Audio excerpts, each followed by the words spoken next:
2018, Amazon produced $232.9 billion in revenue. To most people, this is more money than any of us can even fathom, but to Amazon, it's just a drop in the bucket. I'm Garrett Baker, and I'm a 2-year Amazon Prime member, and today I'm going to talk to you guys about Amazon trying to expand internationally. Jake Frankenfield, a writer for Investopedia, reported the revenue along with a 110% growth rate nearly every year.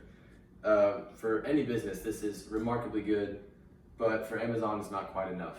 They're trying to expand internationally, and they already have in the countries such as Australia, Canada, China, India, Japan, France, along with many other Hispanic countries and smaller countries in Europe. But it is reported by Daniel Keyes, a writer for Business Insider, that they're losing $939 million a year due to this international business. I think the reasons for this are international competition, product and cultural barriers, along with international shipping procedures.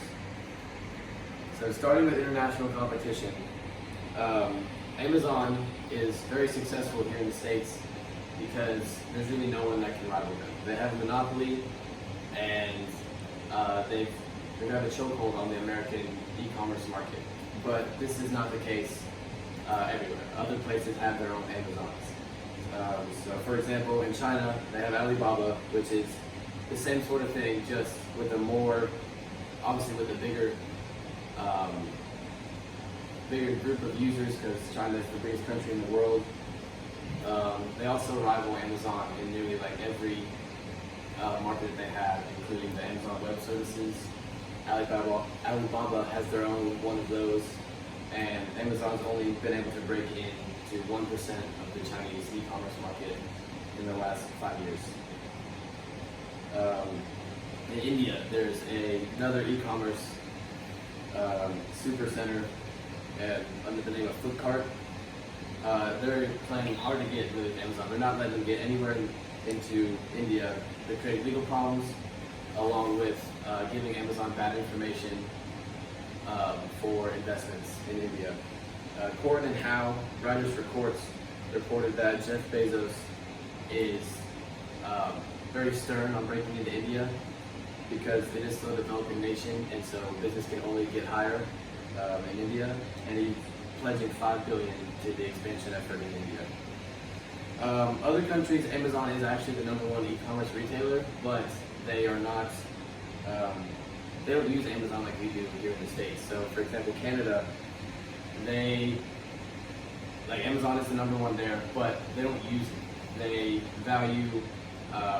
It's like going to the store. They value small local markets, along with just buying from the retailers. They don't have the infrastructure that is needed to be able for Amazon to be able to get the results that they want. And so going off of that, product and cultural barriers, not everybody wants Western goods. So Amazon is based here in the US and is based off of the American consumer's wants. But these wants are not expressed everywhere else. And so the things Amazon's doing here aren't working in China per se, because consumers want different things. And then, like I said earlier, lots of countries value the small local market, so they'll value hand goods or stuff that's made locally. You can buy it from your neighbor or someone in the local market. They don't feel the need for Amazon. And then lastly, international law and shipping procedures. Amazon's so popular here in the States because of instant gratification, or the almost instant gratification that we receive when we get something in the mail in 2 days, which is faster than anyone can give us. That's why they're so popular. But in expanding internationally, they can't promise these same shipping rates because obviously of longer distances and more hoops that they have to jump through to get a package, say, from here to China or here to Japan. There's more shipping procedures, and that's causing them problems. So some of the things that they can change to do that, they'd have to establish markets in these countries that they're trying to expand to and base it off of their consumer So in conclusion, Amazon they're killing the game here in the States, but they are struggling in the world market, and that's because they're based here in the US. But I think that they could fix these problems in the foreseeable future. Thank you.